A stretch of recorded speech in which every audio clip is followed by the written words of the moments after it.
Hello student, આજનો lecture જે છે એ છે ગુજકેટ નીટ અને જેઈ માટે ચેપ્ટર નંબર 2 દ્રાવણો આપણે જોવાના છીએ અને એની અંદર મુખ્ય પોઈન્ટ જોઈશું જેને આધારે આપણે સરળતાથી એમસીક્યુ જે છે સોલ્વ કરી શકીએ. તો સ્ટાર્ટ કરીએ છીએ આપણે આજનો લેક્ચર. પ્રથમ આપણે જોવાના છીએ એની અંદર છે સાંદ્રતાના એકમ. સાંદ્રતાના એકમોની અંદર આપણે મોલારિટી, મોલાલિટી, નોર્માલિટી એવા સિમ્પલ સૂત્રોની વાત નથી કરવાના. આપણે જેની અંદર કોઈ રિલેશન છે એવા સૂત્રો અહીંયા જોવાના છે.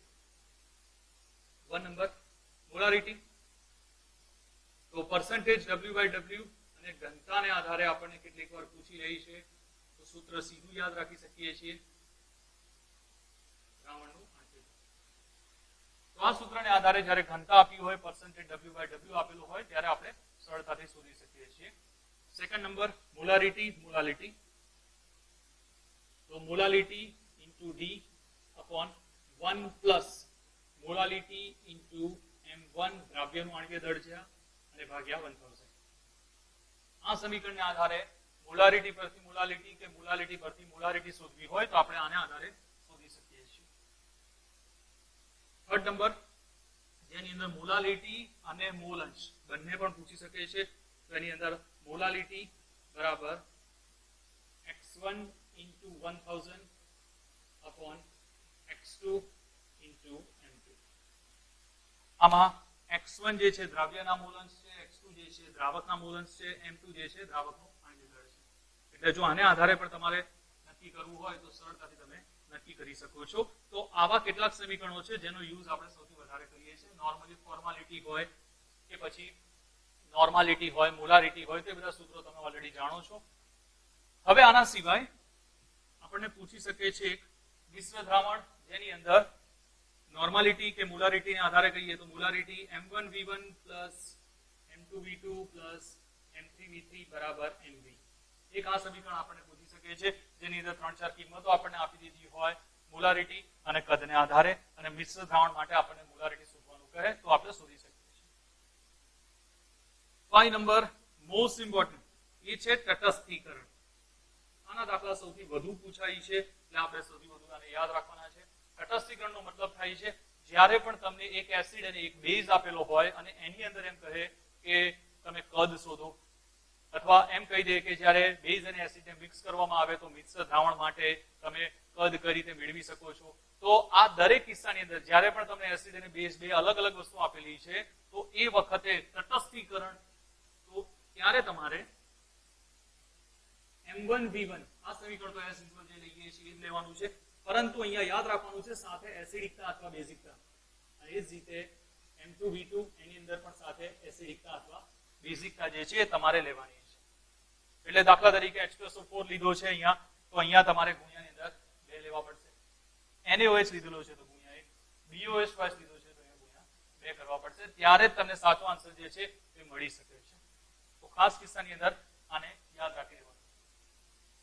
ત્યારબાદ આપણે સેકન્ડ નંબર વાત કરીએ છીએ મહત્વનું, એની અંદર આવે છે હેનરીનો નિયમ.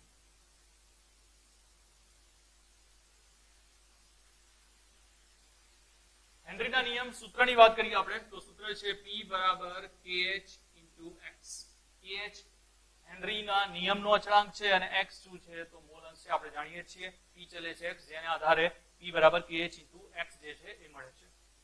હવે મહત્વની બાબત એ છે કે આની અંદર બે જ વસ્તુ પૂછી શકે છે, દ્રાવ્યતા અને KH. KH નું રિલેશન અથવા દ્રાવ્યતાનું રિલેશન ટેમ્પરેચર અને પ્રેશરને આધારે કેમનો છે. તો અહીંયા યાદ રાખી લેવાનું છે ફક્ત આટલું જ કે દબાણ વધે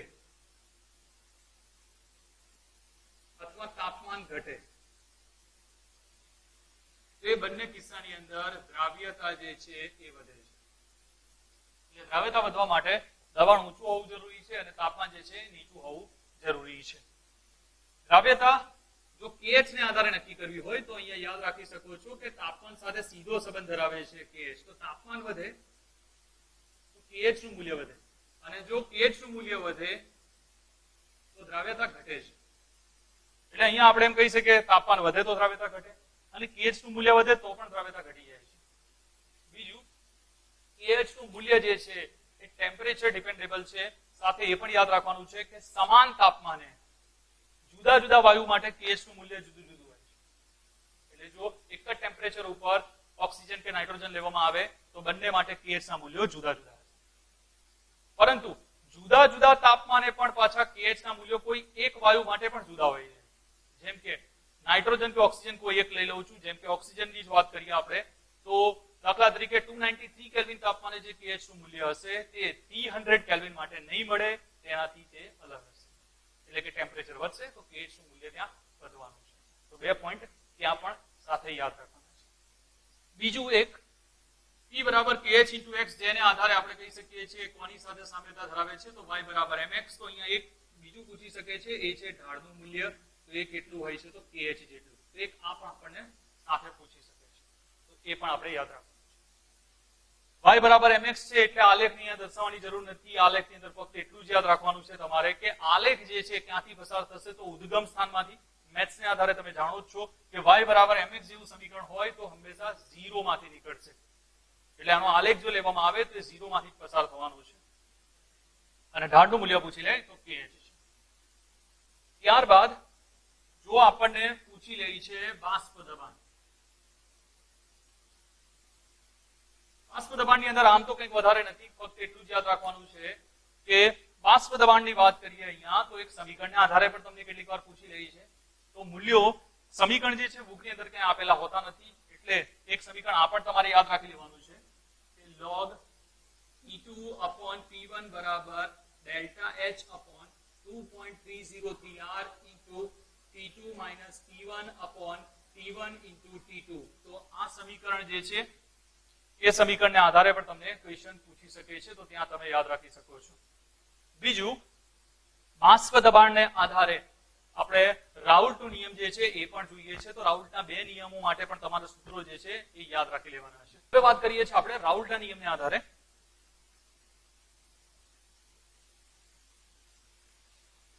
રાઉલ્ટનો નિયમ. તો રાઉલ્ટનો નિયમ જે છે એ 2 અલગ અલગ જોવા મળે છે, અબાષ્પશીલ અને બાષ્પશીલ માટે. તો અબાષ્પશીલ માટે કહે તો સૂત્ર સીધું જ છે. P દ્રાવણ એટલે દ્રાવણનું બાષ્પ દબાણ એના બરાબર છે P ડિગ્રી શુદ્ધ દ્રાવક અને એની સાથે છે X દ્રાવક. તો આ સમીકરણ લઈએ છીએ આપણે અબાષ્પશીલ જ્યારે આપણને પૂછ્યું હોય ત્યારે. સેકન્ડ નંબર બાષ્પશીલ માટે. બાષ્પશીલ માટે આપણને પૂછે તો ત્યાં અલગ અલગ સમીકરણો છે. P1 બરાબર P1 degree into X1, P2 બરાબર P2 ડિગ્રી into X2. સાથે P કુલનું સમીકરણ પણ પૂછી લે છે. P1 plus P2 કરીએ તો અહીંયા હું ડાયરેક્ટ જ લખી રહ્યો છું જે આપણા માટે કામનું છે. P કુલ બરાબર થશે P1 degree plus P2 degree minus P1 degree into X2. સમીકરણ કેમનું આવ્યું છે? બંનેનું ટોટલ કર્યું. ટોટલ કર્યા પછી X1 ની જગ્યાએ મેં 1 minus X2 લીધા છે અને ત્યારબાદ આ સમીકરણ મને મળી જાય છે. તો આટલા સમીકરણો છે જેનો યુઝ કરીએ છીએ આપણે રાઉલ્ટના નિયમની અંદર. હવે સૌથી મહત્વની બાબત છે એ છે તેનો આલેખ. આલેખ સમજવું ખૂબ જ અગત્યનું છે. આલેખની વાત કરીએ આપણે અહીંયા આલેખ દર્શાવી દઉં છું. પ્રથમ પહેલા આલેખ દર્શાવી દઈએ છીએ, ત્યારબાદ તેને સમજીએ છીએ આપણે.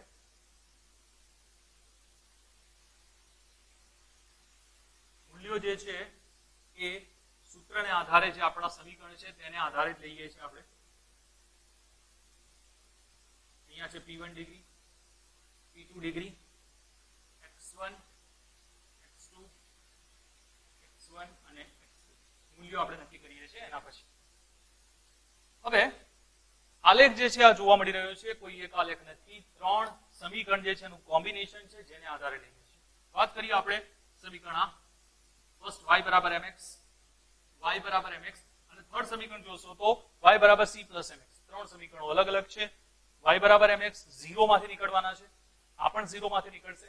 આ 0 માંથી નથી નીકળવાનું. આંતરછેદનું મૂલ્ય મળવાનું છે કારણ કે આની અંદર c છે આપણી જોડે. તો હવે આ 3 ને ઓળખીશું કેમના આપણે? તો આ જે જોવા મળી રહ્યું છે એ x1 ની કિંમત જ્યારે 1 હશે. અહીંયા આપણે કહી રહ્યા છીએ x1 ની કિંમત જ્યારે 1 હશે ત્યારે P1 જે છે P1 ડિગ્રી માંથી પસાર થશે. એનો મતલબ કે ક્યાં પહોંચી જશે તો P1 ડિગ્રી સુધી. અને એ જ રીતે x2 ની કિંમત 1 હશે ત્યારે એ P2 ડિગ્રી માંથી પસાર થવાનું છે. બંને આપણને અહીંયા જોવા મળી રહ્યા છે તે આ જ છે. થર્ડ નંબર આ જે જોવા મળી રહ્યું છે એ છે P કુલ માટે. અને P કુલ માટે લઈએ તો આપણને આ મળશે રેખીય સ્વરૂપની અંદર, પરંતુ તે 0 માંથી પસાર નથી થવાનું કારણ કે C પ્લસ M છે. સમીકરણ અહીંયા યાદ રાખવું હોય તો એ રીતે યાદ રાખી શકીએ છીએ કે x2 ની કિંમતને આધારે, દાખલા તરીકે 5 સમીકરણની અંદર x2 0 લઈ લો તો P1 ડિગ્રી મળી જશે, એટલે આ 0 હશે. ત્યારે P1 ડિગ્રી તો મોલ અંશનો સરવાળો 1 થવો જોઈએ, તો આ 1 હશે. સેમ રીતે જો x2 0 હશે અહીંયા તો આ x2 અહીંયા 1 હશે, અહીંયા 1 હશે તો x1 0 હશે. આ કેમનું આવે છે? તો આ જ સમીકરણની અંદર x2 ની જગ્યાએ આવું ને આવું સમીકરણ જો આપણે x1 નું લખીશું તો ત્યાં x1 હશે તો અહીંયા P2 ડિગ્રી હશે. હું x1 0 લઈશ તો P2 ડિગ્રી મળશે. જ્યાં બીજું આની અંદર આપણે ધારેલું છે કે P1 ડિગ્રી કરતા P2 ડિગ્રી મોટો છે, એટલે કે વધુ બાષ્પશીલ કોણ છે તો એ પહેલેથી આપણે ધારી લીધું છે, એટલા માટે આ મળી રહ્યું છે. થઈ શકે કે એક્ઝામની અંદર P1 ડિગ્રી અહીંયા ઉપર આપેલું હોય અને P2 ડિગ્રી અહીંયા નીચે પણ આપી શકે છે, અને તે પણ સાચું છે કારણ કે આ ધારીને લેવામાં આવે છે કે કોણ વધુ બાષ્પશીલ છે અને કોણ ઓછો બાષ્પશીલ છે. હવે આપણે જોઈશું તેની અંદર છે આદર્શ દ્રાવણ અને બિન આદર્શ દ્રાવણ માટે. તો આપણે અહીંયા તફાવતના આધારે પહેલા વાત કરીએ. આદર્શ દ્રાવણ અને બિન આદર્શ દ્રાવણ. હવે આદર્શ દ્રાવણ અને બિન આદર્શ દ્રાવણને તફાવતની દ્રષ્ટિએ જોઈએ તો એની અંદર કઈ કઈ વસ્તુઓ અલગ જોવા મળે છે. તો ફર્સ્ટ નંબર આપણે અહીંયા પહેલા જ કહી શકીએ છીએ રાઉલ્ટના નિયમને અનુસરે. જ્યારે આના માટે આપણે એમ કહી શકીએ છીએ કે રાઉલ્ટના નિયમને ન અનુસરે. એટલે રાઉલ્ટના નિયમ પ્રમાણે છે, આ રાઉલ્ટના નિયમ પ્રમાણે નથી. સેકન્ડ નંબર આંતરક્રિયા કેવી હોય? તો ઘટકોની આંતરક્રિયા શુદ્ધ દ્રાવક જેવી. જ્યારે આની અંદર ઘટકોની આંતરક્રિયા શુદ્ધ દ્રાવક જે છે તેનાથી જુદી જુદી, એટલે એના જેવી જોવા મળતી નથી. થર્ડ નંબર ડેલ્ટા V નું મૂલ્ય 0 હોય છે, ડેલ્ટા H નું મૂલ્ય પણ 0 હોય છે આદર્શ દ્રાવણ માટે, પરંતુ બિન આદર્શ દ્રાવણ માટે delta V not equal to 0 અને delta H not equal to 0 હોય. અને 4 નંબર આદર્શ દ્રાવણ હશે તો એઝિયોટ્રોપ નથી બનાવતું, એટલે એઝિયોટ્રોપ બનાવતું નથી, જ્યારે આની અંદર એઝિયોટ્રોપ બનાવે છે. એટલે 4 પોઈન્ટ જે છે એ મુખ્ય છે. 4 પોઈન્ટને આધારે આપણે કહી શકીએ છીએ રાઉલ્ટના નિયમને અનુસરે છે, ન અનુસરે, આંતરક્રિયા શુદ્ધ દ્રાવક જેવી, આમાં જુદી જુદી છે, delta V 0, delta S 0, not equal to 0, not equal to 0, અને છેલ્લે આપણે કહી દીધું છે એઝિયોટ્રોપ બનાવતું નથી. આદર્શ દ્રાવણ હશે તો અને બિન આદર્શ દ્રાવણ હશે તો બનાવે છે. હવે આની અંદર બિન આદર્શ દ્રાવણની અંદર પણ બે પ્રકાર છે, એની વાત કરી લઈએ છીએ આપણે. તો એની અંદર છે ધન વિચલન, અને સેકન્ડ હું અહીંયા લઈ લઉં છું એ છે ઋણ વિચલન. એને પણ તફાવતની દ્રષ્ટિએ જ આપણે જોઈ લઈએ છીએ. તો ધન વિચલન, ધન વિચલનની વાત કરીએ તો 1 નંબર આની અંદર AB આંતરક્રિયા એટલે ઘટકોની અંદર જુદી જુદી એ હોય છે ઓછી, જ્યારે AA એ BB આંતરક્રિયાની વાત કરીએ આપણે તો તે હોય છે વધુ. આની અંદર એનાથી ઉલટું હોય છે, જ્યારે ઋણ વિચલન લઈએ છીએ એની અંદર AB આંતરક્રિયા જે છે એ વધુ હોય છે, જ્યારે AA અને BB આંતરક્રિયા જે છે એ હોય છે ઓછી. એટલે કઈ આંતરક્રિયા શેમાં વધુ જોવા મળે છે? પહેલા તો ધન વિચલન હશે તો સમાન ઘટકો વચ્ચેની આંતરક્રિયા વધુ હોય છે, આમાં જુદા જુદા ઘટકો વચ્ચેની આંતરક્રિયા વધુ હોય છે. સેકન્ડ નંબર જો આપણે ડેલ્ટા V મિક્સિંગ ની વાત કરીએ તો એ હોય છે અહીંયા પોઝિટિવ. ડેલ્ટા H મિક્સિંગ ની વાત કરીએ તો એ પણ હોય છે પોઝિટિવ. ડેલ્ટા એચ જો પોઝિટિવ હોય એનો મતલબ કે આ કેવી હશે તો ઉષ્મા શોષક. જ્યારે આની અંદર આપણને એનાથી ઉલટું જોવા મળે છે એ છે ડેલ્ટા વી મિક્સિંગ જે છે એ જોવા મળશે નેગેટિવ. ડેલ્ટા એચ મિક્સિંગ જો લઈશું તો એ પણ મળશે નેગેટિવ. એનો મતલબ ઉષ્મા ક્ષેપક. એટલે ફરક જે છે આપણે ત્યાંથી જોવા મળી શકે છે. થર્ડ નંબર, જો એઝિયોટ્રોપ ની વાત કરતા હોઈએ તો ધન વિચલનની અંદર ન્યૂનતમ ઉત્કલન બિંદુ ધરાવતા એઝિયોટ્રોપ, જ્યારે આની અંદર આપણને મળે છે મહત્તમ ઉત્કલન બિંદુ ધરાવતા એઝિયોટ્રોપ. એટલે કેવા એઝિયોટ્રોપ બનાવે છે અહીંયા તો ધન વિચલન હશે તો ન્યૂનતમ ઉત્કલન બિંદુ વાળા હોય છે અને આની અંદર મહત્તમ ઉત્કલન બિંદુ વાળા હોય છે. અને 4 નંબર ઉદાહરણ આપણે લઈ શકીએ છીએ એના આધારે બંનેની અંદર. ઉદાહરણને આધારે લઈએ આપણે તો આની અંદર C2H5OH ઇથેનોલ પ્લસ પાણી લઈ શકીએ છીએ આપણે. સાથે CCl4 પ્લસ C6H6 બેન્ઝીન લઈ શકીએ છીએ. CCl4 પ્લસ ક્લોરોફોર્મ બી લઈ શકીએ છીએ આપણે. આ બધા જે છે ધન વિચલનના ઉદાહરણ છે. ઋણ વિચલન માટે જો આપણે લઈએ તો આ જ રીતે HCl પ્લસ H2O કે HNO3 પ્લસ H2O લઈ શકીએ છીએ. CHCl3 પ્લસ C6H6 પણ લઈ શકીએ છીએ. તો આ બધા ઉદાહરણ છે એ છે ઋણ વિચલન માટે. તો હાલમાં આપણે જોયું છે આદર્શ દ્રાવણ બિન આદર્શ દ્રાવણનો ફરક શું છે, સાથે ધન વિચલન અને ઋણ વિચલન બિન આદર્શ દ્રાવણમાં જોવા મળે તો તેની અંદર ફરક એમનો ઓળખી શકીએ છીએ. હવે વાત કરીએ છીએ આપણે એઝિયોટ્રોપ માટે. તો એઝિયોટ્રોપની અંદર બે પ્રકાર છે આપણી જોડે. ફર્સ્ટ નંબર ન્યૂનતમ ઉત્કલન બિંદુ એઝિયોટ્રોપ. હવે ન્યૂનતમ ઉત્કલન બિંદુ એઝિયોટ્રોપ ની વાત કરીએ આપણે તો આની અંદર છે મિશ્રણ કે જેનું ઉત્કલન બિંદુ દ્રાવણના ઘટકો કરતા નીચું. દ્રાવણના ઘટકો કરતા નીચું હોય તો એને આપણે કહીએ છીએ ન્યૂનતમ ઉત્કલન બિંદુ એઝિયોટ્રોપ. ઉદાહરણ લઈએ આપણે તો અહીંયા કહી શકીએ છીએ 95.5% C2H5OH એટલે કે ઇથેનોલ લઈ શકીએ છીએ અને સાથે આપણે લઈ શકીએ છીએ 4.5% H2O. આ એનું મિશ્રણ છે. ટેમ્પરેચર ક્યાં આપણને પૂછી રહી છે તો 78.15 સેલ્સિયસ. આ જ રીતે સેકન્ડ નંબર મહત્તમ માટે પૂછી લે તો મહત્તમ ઉત્કલન બિંદુ એઝિયોટ્રોપ. તો આ જ રીતે કહીશું કે મિશ્રણ કે જેનું ઉત્કલન બિંદુ દ્રાવણના ઘટકો કરતા કેવું હશે ઊંચું. જેમ અહીંયા આપણે નીચું કીધું છે એ જ રીતે અહીંયા ઊંચું જોવા મળશે. આના માટે જો આપણે ઉદાહરણ લેવું હોય તો આ જ રીતે લઈ શકીએ છીએ જેમાં હોય છે 20% HCl અને સાથે હોય છે 80% H2O.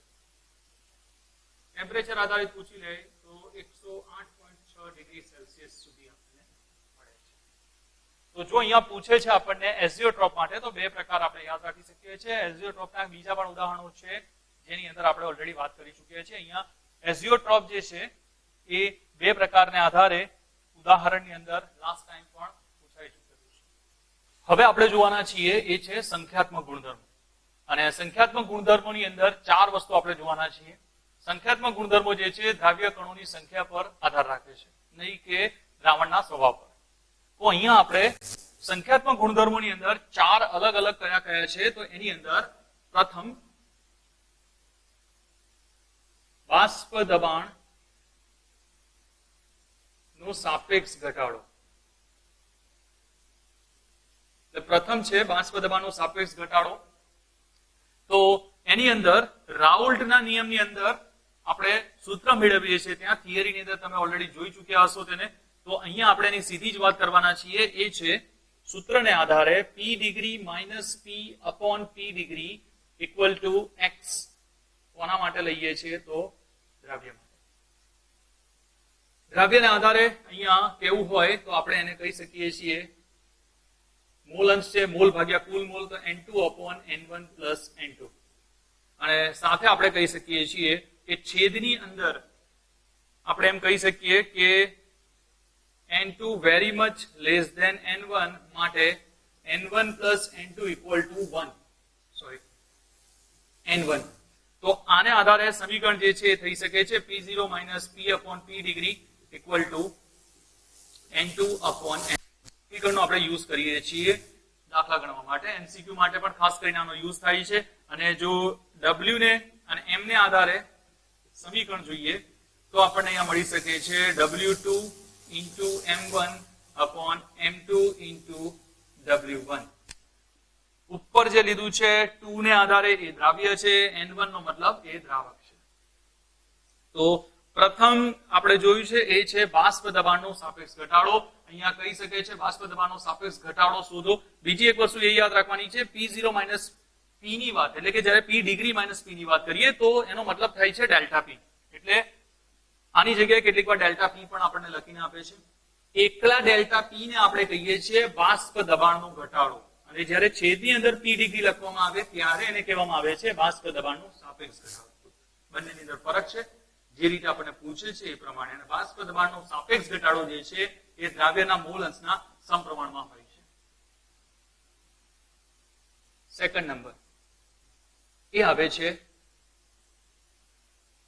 ઉત્કલન બિંદુ ઉન્નયન હવે ઉત્કલન બિંદુ ઉન્નયનની વાત કરીએ આપણે તો એને કહીએ છીએ આપણે ડેલ્ટા ટીબી બોઇલિંગ પોઈન્ટ તો એને આધારે સૂત્ર લઈએ છીએ આપણે એ છે KB × M એટલે મોલાલિટી લઈએ છીએ KB સાથે અથવા પછી જો આલેખને આધારે જોવામાં આવે આલેખ અહીંયા આપણે જોવાના નથી પણ ત્યાં તમે આલેખ જોઈ ચૂક્યા હશો કે આલેખને આધારે લઈએ તો EB - T ડિગ્રી B એટલે અહીંયા એમ કહી શકીએ છીએ કે દ્રાવણનું ઉત્કલન બિંદુ જે છે એ શુદ્ધ દ્રાવક કરતા વધુ હોય છે અને એની અંદરથી આપણે એને બાદ કરી રહ્યા છીએ ત્યારે આપણને મળે છે એ છે ડેલ્ટા ટીબી એટલે કે કેટલો વધારો થાય છે આને આપણે એમ કહી શકીએ છીએ ઉત્કલન બિંદુમાં થતો વધારો ડેલ્ટા ટીબી જે છે KB × M ને આધારે સમીકરણ પણ આપણે પૂછી રહી છે તો ડેલ્ટા ટીબી = KB × 1000 મોલારિટી છે તો દ્રાવ્યનું વજન છે તો અહીંયા હું કહી દઉં છું W દ્રાવ્ય ભાગ્યા દ્રાવ્યનું આણ્વીય દળ એટલે M દ્રાવ્ય અને ગુણ્યા દ્રાવકનું વજન છે તો MW દ્રાવક તો આ સમીકરણ મળી શકે છે આપણને ડેલ્ટા ટીબી ને આધારે એટલે જો સેકન્ડ નંબર આપણને પૂછે છે ઉત્કલન બિંદુ ઉન્નયન માટે તો સમીકરણ યાદ રાખી લેવાના છે આના રિલેટેડ સીધા MCQ પણ આપણને પૂછી શકે છે ત્યારબાદ થર્ડ નંબર આવે છે એની અંદર છે ઠાર બિંદુ અવનયન હવે ઠાર બિંદુ અવનયન ની વાત કરીએ આપણે તો ઠાર બિંદુ અવનયન આની જેમ જ ડેલ્ટા TF લઈએ છીએ એની અંદર આપણે લઈએ છીએ KF × M અને આ જ રીતે ડેલ્ટા TF બરાબર લઈએ તો T ડિગ્રી F - TF આ છે ઠાર બિંદુમાં થતો ઘટાડો અહીંયા વધારો હતો અહીંયા ઘટાડો છે અને એટલા માટે જ આપણે T ડિગ્રી F એની અંદરથી TF ને બાદ કરી રહ્યા છીએ એટલે અહીંયા તમને જોઈને જ ખબર પડી શકે છે કે શુદ્ધ દ્રાવકની વાત કરવામાં આવે તો એ વધુ હશે જેની અંદરથી દ્રાવણ જે છે એને આપણે બાદ કરીએ છીએ એટલે કે TF જે છે એને બાદ કરવામાં આવે છે આની જેમ જ ડેલ્ટા TF જે છે એનું સમીકરણ આપણને મળી જાય છે KF × 1000 × W દ્રાવ્ય એ જ રીતે નીચે M આણ્વીય દળ અને દ્રાવક માટેનું વજન એટલે W દ્રાવક તો જેમ ડેલ્ટા ટીબી નું મૂલ્ય મળે છે એ જ રીતે ડેલ્ટા TF પણ આપણને મળી જાય છે અહીંયા બંનેની અંદર KB અને KF આપેલા છે KB નો મતલબ થાય છે મોલલ ઉન્નયન અચળાંક કેટલીક વાર એ પણ આપણને પૂછી લે અને આ આપણે લીધું છે KF એને કહીએ છીએ મોલલ અવનયન અચળાંક આના રિલેટેડ આપણને MCQ માંગી શકે છે અને બંને જે છે એ શેની અંદર છે તો સંખ્યાત્મક ગુણધર્મની અંદર છે ત્યારબાદ આવે છે 4 નંબર એ આવે છે અભિસરણ દબાણ અભિસરણ દબાણને રિલેટેડ સૌથી વધુ MCQ પૂછવામાં આવે છે અને એના આધારે જ આપણે દાખલાની અંદર પણ ઘણી બધી વસ્તુઓ જોઈએ છે. તો અભિસરણ દબાણની વાત કરીએ આપણે, તો અભિસરણ દબાણ જે છે એના માટે કહીએ છીએ પાઈ. સૂત્ર લેવામાં આવે છે WRT/MV. અહીંયા કોઈ થિયરી નથી જોઈ રહ્યા એટલે સીધા સૂત્રની વાત કરીએ છીએ આપણે. અહીંયા વજન ભાગ્યા અણુની અંદર W/M ની જગ્યાએ n લઈ શકીએ છીએ, તો આપણે અહીંયા કહી શકીએ છીએ nRT/V. અને n/V ની જગ્યાએ આપણે લઈ શકીએ છીએ સાંદ્રતા, એટલે અહીંયા કહી દઈએ છીએ પાઈ બરાબર CRT, એટલે કે આપણે C બરાબર શું લઈ શકીએ છીએ તો n/V. તો ત્યાં આપણે એનો યુઝ કરી શકીએ છીએ. બીજું, આની સાથે જ આપણને પૂછી લે છે શબ્દો અમુક જોવા મળી જાય તમને. સમઅભિસારી. સમઅભિસારીનો મતલબ થશે બે દ્રાવણોની અંદર પાઈ સમાન હશે, એટલે કે પાઈ1 = પાઈ2. એની સાથે જ પૂછે છે હાઇપરટોનિક અને હાઇપોટોનિક. તો કમ્પેરેટિવલી તમે યાદ રાખી શકો છો. હાઇપરટોનિક નો મતલબ થાય છે કે જેની અંદર અભિસરણ દબાણ વધુ જોવા મળી જશે, અને હાઇપોટોનિક નો મતલબ થાય છે કમ્પેરેટિવલી ઓછું હશે. એટલે કેટલીક વાર તમને શબ્દોની અંદર પૂછી શકે. બીજું, સમઅભિસારીને આઇસોટોનિક પણ કહે છે. તો તમને કેટલીક વાર આઇસોટોનિક દ્રાવણ આપેલું છે એમ કહીને પૂછે તો સમજી લેવાનું છે તમારે કે પાઈ1 અને પાઈ2 ના અનુસંધાનની અંદર એ લોકો વાત કરી રહ્યા છે. તો હાલમાં આપણે જોયું છે એ છે સંખ્યાત્મક ગુણધર્મો. હવે આપણે જોઈએ છીએ વોન્ટ ઓફ અવયવ માટે. તો વોન્ટ ઓફ અવયવ જેને કહીએ છીએ આપણે આઈ.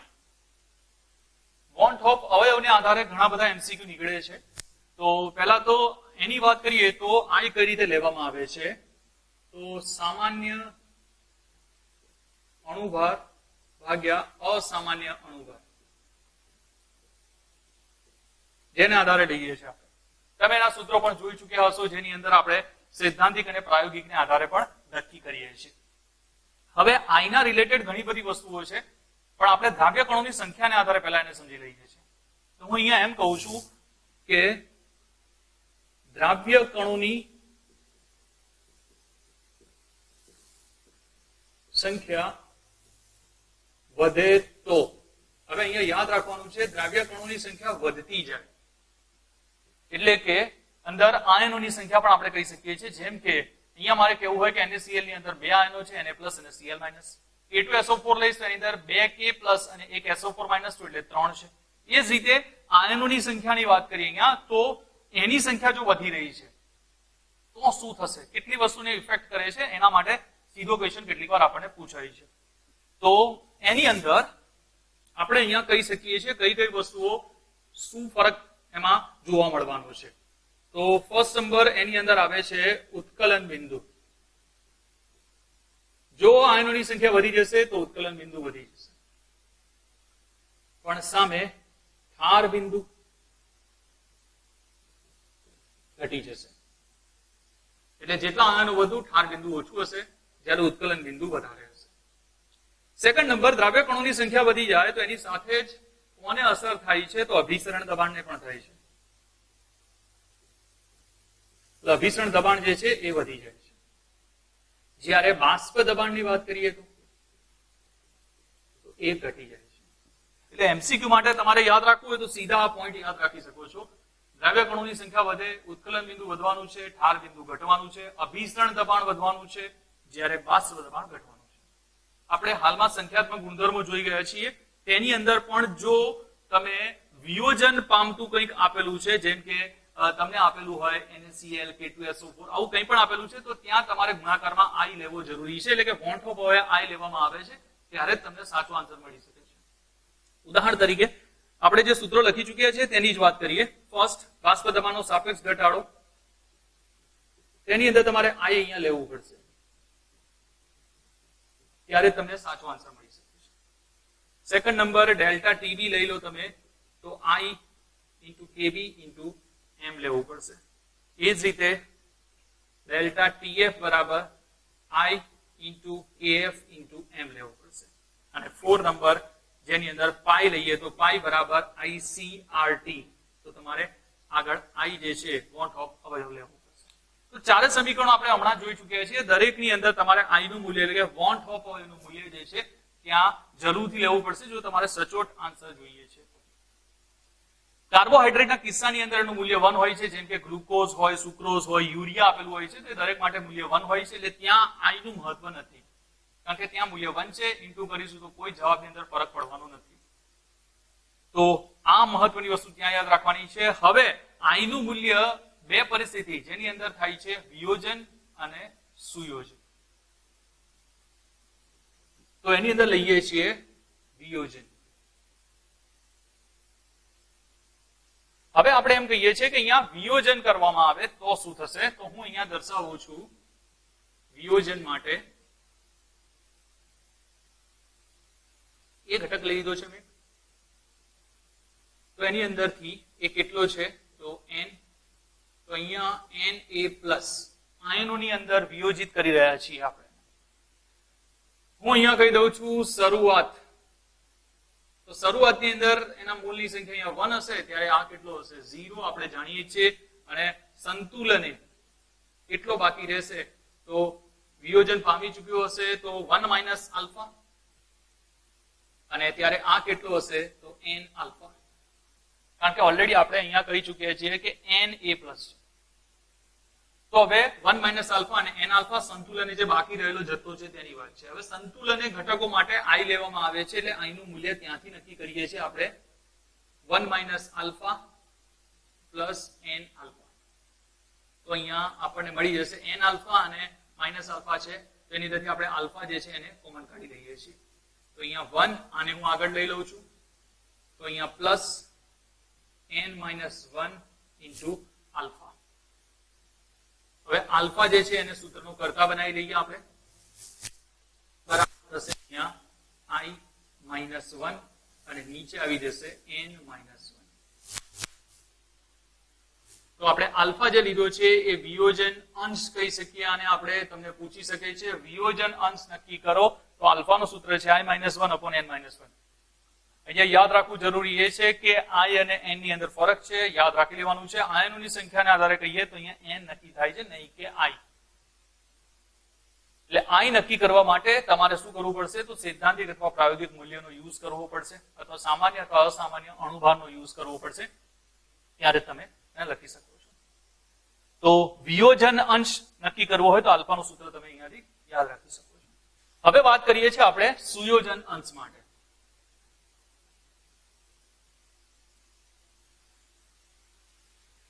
સુયોજન અંશની વાત કરીએ તો એની અંદર સુયોજન થશે એટલે ભેગા થવાના છે, તો એની અંદરથી આપણને મળી જશે અહીંયા આ રીતે. આની અંદર છૂટા પડ્યા હતા, આની અંદર સુયોજિત થઈ રહ્યા છે એટલે ભેગા આવી રહ્યા છે. આ જ રીતે આપણે કહી દઈએ છીએ કે શરૂઆતની અંદર કેટલું હશે, તો 1, ત્યારે આ કેટલું છે, તો 0. હવે અહીંયા આપણે જેમ સંતુલને આલ્ફા લીધો હતો, સુયોજન અંશ જે છે એને x તરીકે લઈએ છીએ આપણે, તો અહીંયા આપણે કહી દઈશું એની અંદર 1 - x. ત્યારે આ કેટલો હશે, તો x/n. અહીંયા યાદ રાખવાનું છે સુયોજન થઈ રહ્યું છે, એટલે એનો ભાગ જે છે કેટલો હશે, તો x/n જેટલો હશે. હવે આની અંદર સેમ રીતે i નું મૂલ્ય નક્કી કરવું હોય તો 1 - x પ્લસ x/n. એટલે આપણે આ રીતે જોઈ શકીએ છીએ. હવે આની અંદર જેમ આપણે અહીંયા આલ્ફાનું મૂલ્ય મેળવ્યું છે, એ જ રીતે આની અંદર આપણે કોનું મૂલ્ય મેળવીશું, તો x નું મૂલ્ય મેળવીશું. આની અંદર -x અને x/n ને આધારે લઈ લઈએ સેમ જ, તો i બરાબર શું થશે અહીંયા, તો 1 તો એમને એમ રહેશે. આ બે ની અંદર આને પહેલા લઈ લઉં છું અને x ને કોમન કાઢી લઉં, તો 1/n - 1 ઇન્ટુ x. તો x બરાબર શું મળશે મને, તો 1 સામે જશે, તો i - 1/1 - n - 1. તો આ સૂત્ર મને મળી જશે. અને આ સૂત્ર શેના માટે છે, તો સુયોજન અંશ નક્કી કરવો હોય તો એના માટે આપણને જરૂર પડે છે. તો અહીંયા વિયોજન અંશ અને સુયોજન અંશના રિલેટેડ ક્વેશ્ચન પૂછે તો આપણે સરળતાથી નક્કી કરી શકીએ છીએ. અને આ સાથે આપણે ચેપ્ટર નંબર 2 જે છે એ અહીંયા કમ્પ્લીટ કર્યું છે. ચેપ્ટર નંબર 2 જે છે સંપૂર્ણ રીતે આપણે એમસીક્યુ બેઝ રીતે જેટલી વસ્તુ અગત્યની હતી દરેક વસ્તુ અહીંયા જોઈ લીધી છે. હવે નેક્સ્ટ લેક્ચરની અંદર હું આના રિલેટેડ એમસીક્યુ જે છે એ મૂકવાનો છું, જે અગત્યના એમસીક્યુ જે છે જે ગુજકેટ, નીટ કે જેઈની એક્ઝામમાં પૂછાય છે. તો ચેપ્ટર નંબર 2 એટલે કે દ્રાવણોના એમસીક્યુ સોલ્યુશન સાથે તમને નેક્સ્ટ લેક્ચરની અંદર જોવા મળશે. તો મળીએ છીએ આપણે નેક્સ્ટ લેક્ચર.